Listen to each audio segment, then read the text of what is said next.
मंडावली, बिजनौर ज़िले का एक छोटा सा गांव। और आज की जो कहानी है वो बहुत ही प्रेरणादायक है और ख़ासकर उन सभी महिलाओं के लिए, उन सभी नारी शक्ति के लिए एक मिसाल है। आज मैं बात करने जा रहा हूँ संदीप चौहान से, जिन्होंने बचपन से मन में ये ठाना कि उन्हें न्याय सेवा में जाना, जज बनना है। कई बार असफल भी हुई लेकिन प्रयास जारी रखा। कहते हैं ना कि लहरों से डरकर नौका पार नहीं होती, कोशिश करने वालों की कभी हार नहीं होती। तो ये लाइन संदीप चौहान पे बिल्कुल सटीक बैठती हैं और किस तरीके से उन्होंने दिक्कतों का सामना करते हुए इस देश की बेटियों के लिए, इस देश की महिलाओं के लिए कैसे वो मिसाल बनी है, आज मैं आपको दिखाने जा रहा हूँ।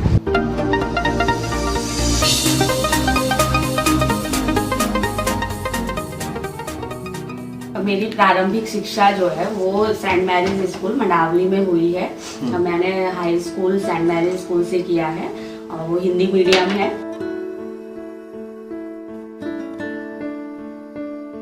बचपन से ही मेरा सपना रहा है कि मुझे जज बनना है, लेकिन मुझे उस समय भी नहीं पता था कि इसके लिए मुझे करना क्या है।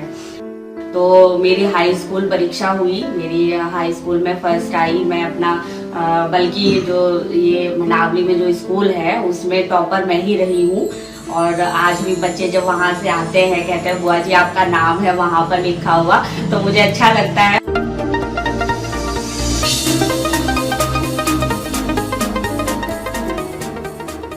इस देश में आज भी ये माना जाता है कि जब कोई नहीं सुनता तब अदालत सुनती है। इस देश में जब किसी को अगर न्याय की गुहार होती है तब वो न्यायालय जाता है। तो आज जिनसे हम बात करने वाले हैं उनका नाम है संदीप चौहान। तो संदीप, आपका बहुत बहुत स्वागत है सच इंडिया में। सफरनामा की इस कड़ी में हम उन शख्सियत से बात करते हैं जिन्होंने एक संघर्ष से लेकर सफलता के दौर को देखा है, महसूस किया है और उसे प्राप्त किया। तो आज जानेंगे आपका सफरनामा कैसा रहा है, क्या मुश्किलें आपने देखी हैं, सफलता को पाने के लिए क्या क्या आपके प्रयास रहे हैं और किसका क्या योगदान रहा, उसके बारे में भी बात करेंगे। उससे पहले जानना चाहेंगे एक छोटा सा आपका परिचय। मेरा नाम संदीप चौहान है और मेरी मम्मी चंद्रा चौहान और मेरे पापा का नाम है विजय सिंह चौहान। हम 3 भाई और बहन हैं। मेरी सबसे छोटी वाली सिस्टर हिमांशु चौहान और सबसे बड़े भैया हैं विकास चौहान। LLB मैंने कृष्णा कॉलेज से की है। LLM मैंने अपना CCS यूनिवर्सिटी से की है और मैंने जो मेरी प्रैक्टिस है वो 30,000 दिल्ली से की है। जो मेरा आज सिलेक्शन हुआ है एडिशनल डिस्ट्रिक्ट जज, तो उसके लिए 7 ईयर की प्रैक्टिस मस्ट है।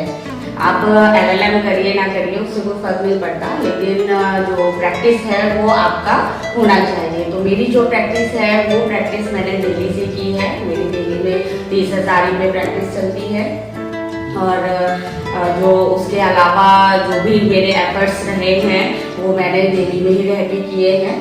और मेरी जो पढ़ाई है जुडिशरी से रिलेटेड वो मैंने IAS राहुल IAS है वहाँ से। आपने डिसाइड किया है कि मुझे जज बनना है, तो अगर डिसाइड किया है तो बनो, as plain and simple as that. अगर मैंने डिसाइड किया है कि मुझे पढ़ाना है तो मैं पढ़ाऊंगा। आप एज ए एडवोकेट प्रैक्टिस करती थी और आप बचपन से पढ़ाई में भी अच्छी हैं जैसे कि हमें पता चला है।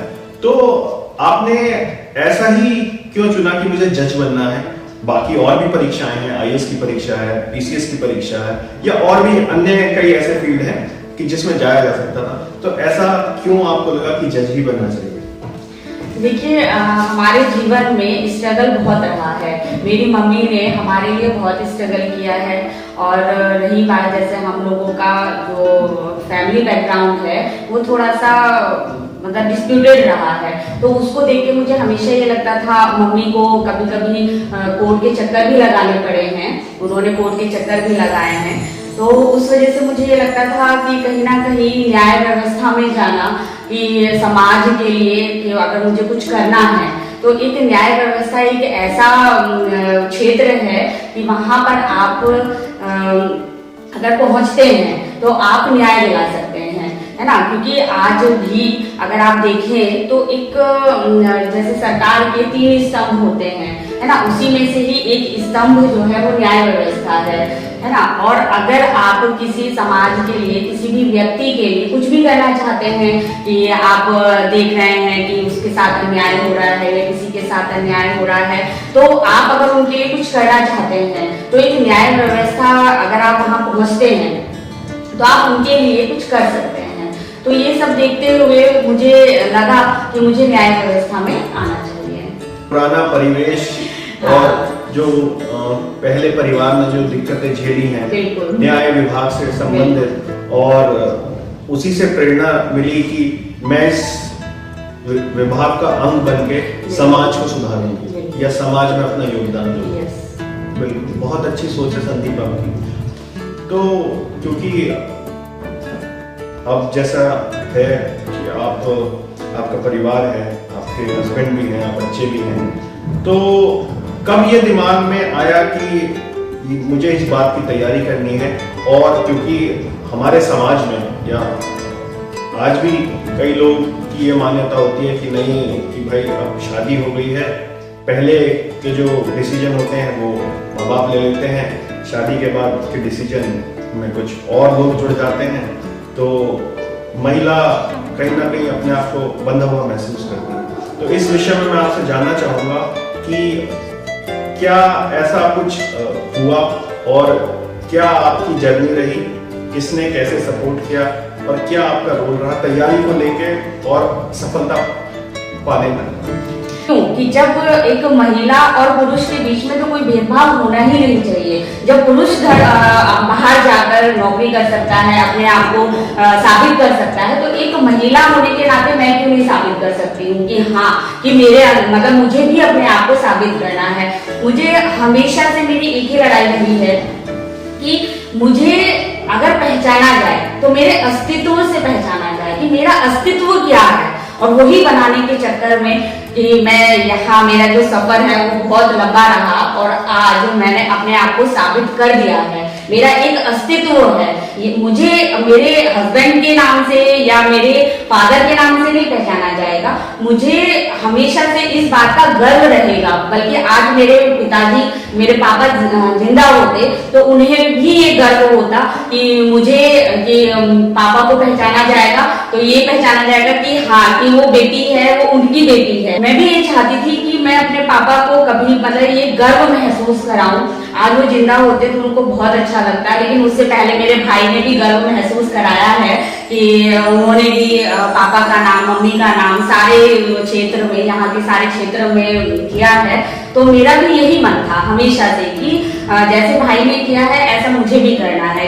बिल्कुल, मैं समझ सकता हूँ कि देखिए, जिस घर में पिता का साया जब नहीं होता उस समय कितनी दिक्कतें आती हैं, और परिवार को संभालना उस समय और सभी की जितनी भी जो मूलभूत ज़रूरतें हैं उन सभी को पूरा करना, और वो बहुत बड़ी जिम्मेदारी होती है। तो उसके लिए आपकी जो माता जी हैं वो बहुत बहुत बधाई की बात है। और आज शायद सबसे ज़्यादा जो गर्व होगा वो उन्हीं को होगा कि आज वो उनके दोनों बच्चे काबिल हो गए हैं, आपका भी सपना पूरा हुआ, आपके भाई ने भी आपके परिवार का, अपने क्षेत्र का, अपने जिले का नाम रोशन किया है। तो बिल्कुल यहाँ पे मैं एक बात ये जोड़ना चाहूंगी कि मेरी छोटी बहन है तो वो भी इसी लाइन में लगी हुई है। वो भी मतलब अब जैसे बड़े भैया ने किया, मैंने किया मम्मी का नाम, तो अब वो उसी लाइन में है कि वो भी एक ना एक दिन मम्मी का नाम रोशन करेगी। बिल्कुल। तो छोटी बहन भी आपकी तैयारी में लगी है? हाँ, वो भी तैयारी कर रही है, वो भी PCS की प्रिपरेशन कर रही है और साथ में उसने B.Ed किया हुआ है।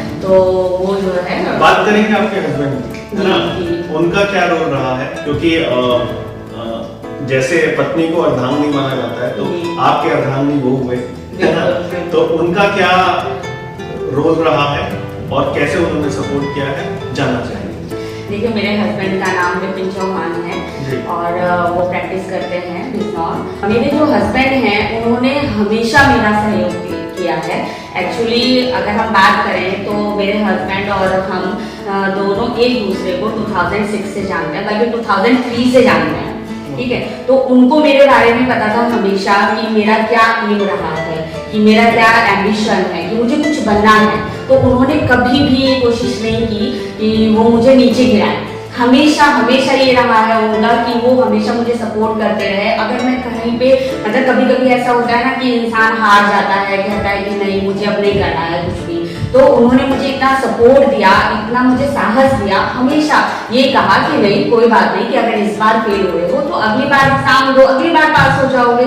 तो कभी भी मतलब ये मुझे महसूस नहीं होने दिया कि मेरी वजह से स्ट्रगल मैं भी कर रही हूँ, लेकिन मेरे स्ट्रगल के चक्कर में मेरे हस्बैंड को स्ट्रगल करना पड़ता है, मेरी बेटी को स्ट्रगल करना पड़ता है, मेरी मदर इन लॉ को स्ट्रगल करना पड़ता है। तो इन्होंने कभी भी मुझे इस तरीके से नहीं महसूस होने दिया, और मेरे हस्बैंड हमेशा मेरे साथ खड़े रहे। और मेरे अगर मुझे कहीं जाना है, पेपर देने जाना है, तो मेरे सारे डॉक्यूमेंट पहले ही मुझे तैयार मिलते थे। तो इससे बड़ी सपोर्ट और क्या हो सकती है मेरे लिए कि मैं फ्री माइंड पेपर देने जा रही हूँ, और उन्होंने सब अरेंजमेंट पहले से ही किया हुआ है। बिल्कुल, देखिए बहुत अच्छी बात है कि आपको हर जगह उनका सपोर्ट मिला, और आज क्योंकि एक सफलता के पीछे बहुत सारी ऐसी चीजें छुपी होती हैं। हाँ, नहीं ये यहाँ पर मैं एक बात कहना चाहूंगी कि जैसे कहा जाता है कि हर पुरुष के पीछे एक महिला होती है, उसके सक्सेस के पीछे एक महिला होती है, लेकिन ये बात मैं गर्व से कहना चाहूंगी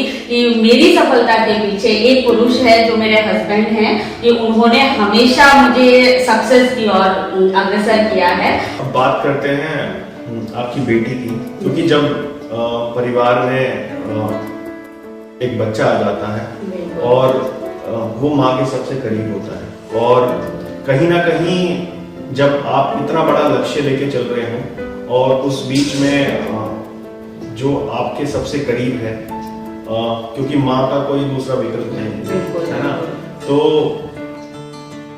आपकी बेटी के आने के बाद आपके पढ़ाई के क्रम में, आपके तैयारी के क्रम में क्या कोई बाधा आई, या उस समय पे आपने जो आपकी तैयारी का जो भी आपका प्रक्रिया थी वो कैसे करती थी, उसके बारे में जानना चाहिए। देखिए, मेरी जो बेटी है उसका जन्म 2013 में हुआ, और उसका नाम प्रीशा चौहान है। आज वो 9 साल की हो गई है। तो तब से लेके अब तक की प्रक्रिया में मैं आपको बताती हूँ कि तब से मैं तैयारी ही कर रही हूँ, बल्कि तैयारी मैं 2006 से कर रही हूँ। लेकिन जब मेरी बेटी हो गई तो थोड़ा सा मुझे लगा कि मुझे इसे संभालना पड़ेगा, मेरी पढ़ाई में क्या होगा, मैं कैसे तैयारी करूँगी। तो जो मेरी मदर इन लॉ है उन्होंने मेरा साथ दिया। उन्होंने कहा कि परेशान होने की ज़रूरत नहीं है, कि मैं हूँ, मैं तैयारी कर, मैं बेटी को संभालूंगी। तो मुझे भी लगा कि हाँ, कि माँ की जगह तो कोई नहीं ले सकता।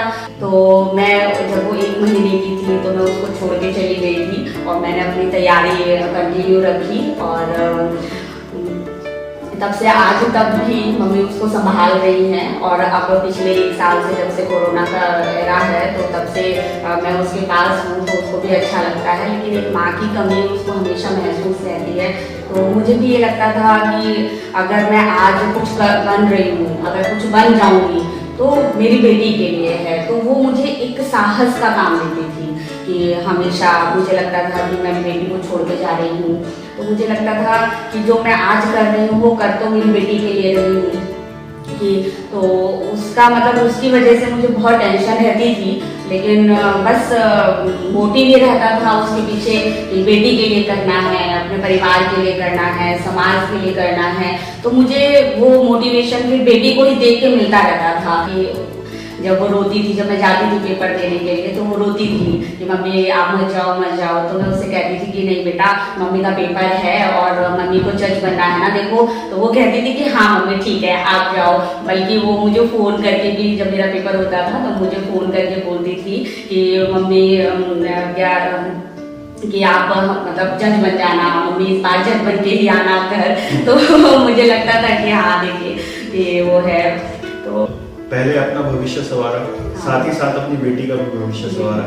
तो क्योंकि आपकी बेटी फिलहाल अभी 9 वर्ष की है, तो अपनी बेटी के साथ साथ इस समाज की जो और बेटियां हैं, जो और महिलाएं हैं, उनको क्या बोलना चाहेंगी? क्योंकि आपका जो संघर्ष का जो दौर है, आपने जो देखा है और जो आपने सफलता को पाने के लिए जो आपके प्रयास हैं, उन सभी को देखते हुए, उन सभी को जो आपका अनुभव है, वो देश की बेटियों के लिए, देश की महिलाओं के लिए आप क्या बोलना चाहती हैं, वो मैं आपसे पूछना चाहूँगा। देखिए, आज के काल में तो जो बेटियां हैं, महिलाएं हैं, या मतलब फीमेल्स को आप कहिए, तो इतने रिस्ट्रिक्शन नहीं है जितने हमारे समय में रहते थे। कि हमें अगर पढ़ने जाना होता था तो बहुत मुश्किलें हमने सहन की हैं, है ना। लेकिन मैं बस बेटियों को यही कहना चाहूँगी कि हमारे देश में बेटियों के लिए, अगर देखिए, मुझे बहुत खुशी होती है कि अगर बेटियां कुछ करती हैं,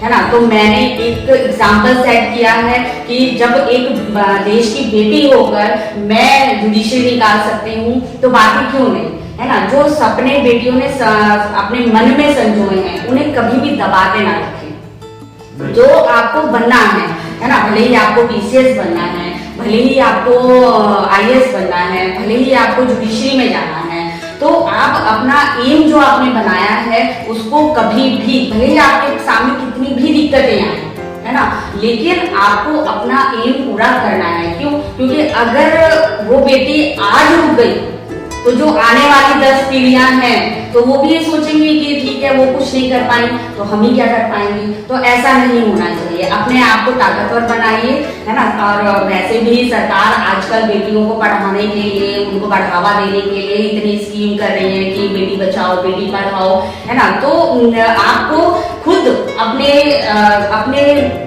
एम के लिए लड़ना पड़े तो आपको लड़ना चाहिए, आपको कभी भी हार नहीं माननी चाहिए। आज तक मैंने कभी हार नहीं मानी, तो मैं बेटियों से यही मांग करती हूँ कि वो भी ना हार माने और बस आगे बढ़ती जाएं। और एम मतलब सक्सेस मिलने का तो जब समय आएगा मिलेगा, लेकिन कभी भी हार नहीं माननी चाहिए। बात कर रहे हैं आप संदीप जी की माता जी से, क्योंकि उनके पिताजी के स्वर्गवास के बाद पूरे परिवार की जो जिम्मेदारी थी वो उनकी माताजी पे थी और वो उन्होंने बखूबी निर्वाह भी की। अपने सारे बच्चों को पढ़ा लिखा कर आज काबिल बनाया और सारे समाज में उन्होंने अपना एक अलग स्थान स्थापित किया है। आज बात कर रहे हैं संदीप की माता जी से, जानते हैं उनकी सफलता में उन्होंने क्या मुसीबतें देखी हैं और आज उन्हें कैसा महसूस हो रहा है। तो मैं पहले तो आपका नाम जानना चाहूंगा। मेरा नाम चंद्रा चौहान। चंद्रा जी, आज आपकी बेटी जज बन गई है, जी। कैसा महसूस हो रहा है? बहुत अच्छा महसूस हो रहा है, बहुत खुशी हुई कि मेरी मेहनत मेरे सामने आ गई। बिल्कुल। तो क्या संदीप जी का पहले से ही ये लक्ष्य था कि उन्हें जज ही बनना था या न्याय की सेवा में ही जाना था? क्योंकि अभी हमारी उनसे बात हुई तो उन्होंने बोला कि नहीं, मेरा बचपन से लक्ष्य था कि मुझे न्याय की सेवा में जाना था, न्यायाधीश बनना था। तो ऐसा क्यों? वो पहले से ही जज बनना चाहती थी। अच्छा। तो पापा को भी बोलती थी अपने कि मैं जज बनूंगी। जज बनना मुझे बहुत अच्छा लगता है। अच्छा। और मुझे जज ही बनना है, पापा मुझे जज ही बनना है। तो पापा बोलते थे कि और कुछ नहीं बनेगी, कि ना पापा जी मुझे तो जज ही बनना है। तो उसने अपना उद्देश्य पूरा कर लिया, आज वो जज बन गए। बिल्कुल। तो जब संदीप के पिताजी का जब स्वर्गवास हो गया और वो सारी जिम्मेदारी जब आपके कंधों पे आई, क्योंकि एक किसान परिवार है और एक महिला के लिए ये सब काम संभालना कितना मुश्किल हो सकता है, ये हम समझ सकते हैं। तो उस समय आपने वो जो दौर देखा है, उस समय फिर और बच्चों को भी साथ साथ पढ़ाया है, तो उस बारे में कुछ जानना चाहिए। और बच्चे अपने आप पढ़ते रहे, अपने मैं उनको आर्थिक परेशानी कभी नहीं आने दी और मैंने भी कभी हिम्मत नहीं हारी।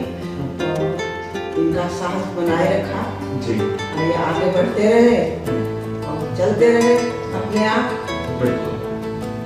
मैंने इनको कभी ये नहीं कहा कि नहीं करना, कुछ करते रहो, तभी न कभी उनको अपना रास्ता मिलेगा ही बिल्कुल। और मिल गया।